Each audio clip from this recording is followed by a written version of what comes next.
All right, what's up, guys? Bitcoin is having a nice pump, so let's start off with some crypto news. So MicroStrategy buys $37 million in Bitcoin, bringing its holdings to 190,000 Bitcoin. MicroStrategy snapped up another 850 Bitcoin in January, increasing its total Bitcoin holdings to a value of $8.1 billion.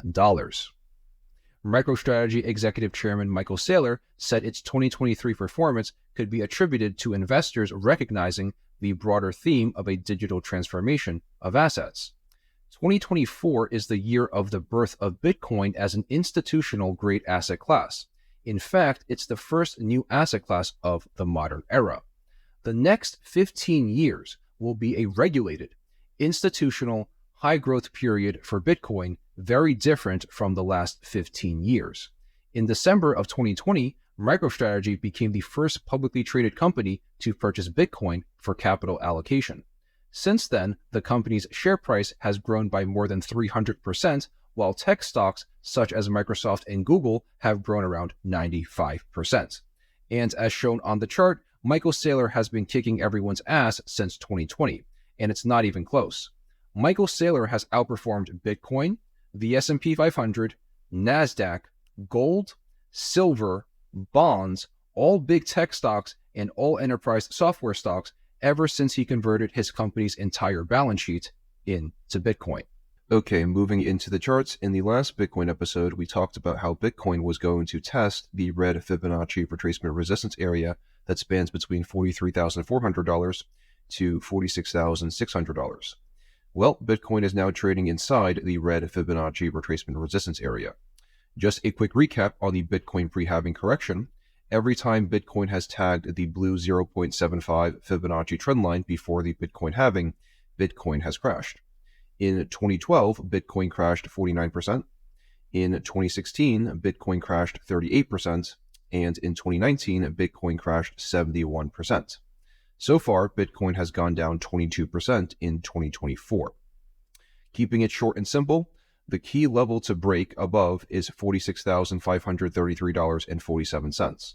Should Bitcoin break above this level, Bitcoin will most likely have another shot at hitting $50,000. As of right now, the short, medium, and long-term price targets remain unchanged.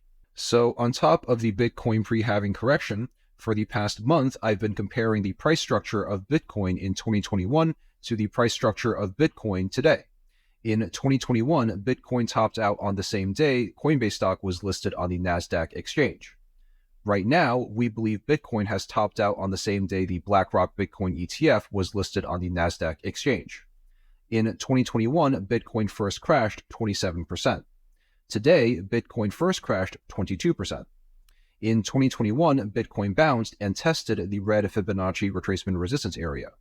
Fast forward to today, Bitcoin bounced and is currently testing the red Fibonacci retracement resistance area.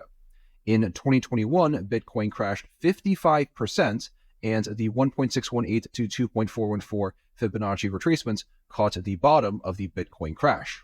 Fast forward to today, if we apply those same Fibonacci ratios,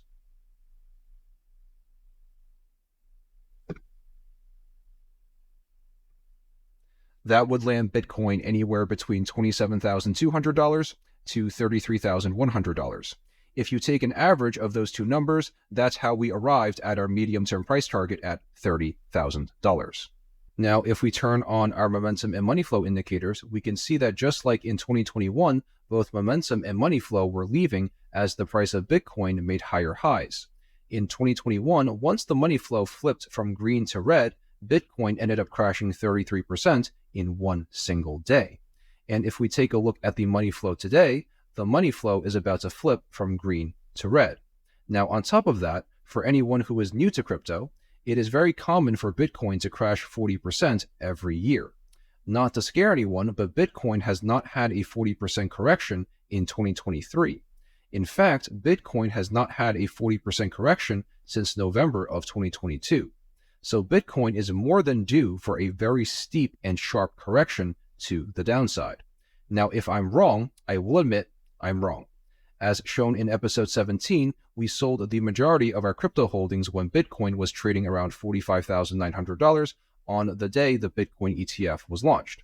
So obviously, I have a bearish bias. But I remain confident in our work and our team that Bitcoin will at least retest the lower $30,000 region over the next few weeks and months.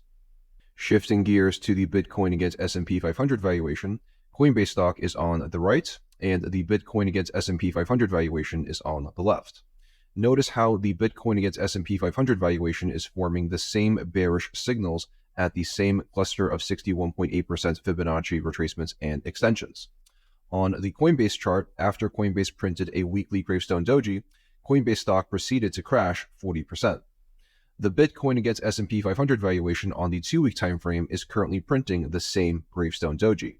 In fact, the Bitcoin against S&P 500 valuation is printing 2 gravestone dojis.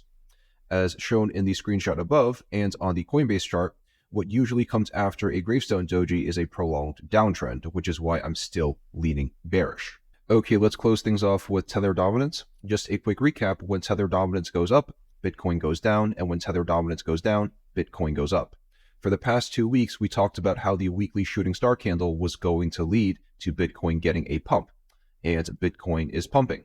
Now, one of the reasons why I sold Bitcoin at $45,900 was that I believe Tether dominance is going to have a strong bounce in 2024. Tether dominance is currently trading right near the white 1-to-1 trend-based fib extension, the white demand trend line, and the critical support level at 5.24%. A few weeks ago, Tether dominance printed a bullish dragonfly doji indicating that demand is coming in for Tether dominance. In my opinion, the current price action is simply resistance from previous market cycles flipping into support. On top of that, notice that the 200 weekly moving average in red is right under our critical support level at 5.24%. I find it very difficult to believe that bears are going to smash through the confluence of support levels. That being said, if Tether dominance does retest the 200 weekly moving average in red, that would most likely lead to Bitcoin pumping to $50,000. Regardless, as stated before, I still believe the pre-halving correction is still on, and Bitcoin will not make new all-time highs to start 2024. Turning on some indicators, this is the first time that Tether dominance has been oversold on the weekly time frame, and there is a bullish weekly MACD cross on the horizon. Given the confluence of support levels and how oversold Tether dominance is, I still believe Tether dominance is due for a strong rebound in 2024, which will prevent Bitcoin from making new all-time highs anytime soon. Okay, so that's my analysis on Bitcoin for this week. I hope you guys enjoyed the video, and I'll see you guys in the next one. Take care.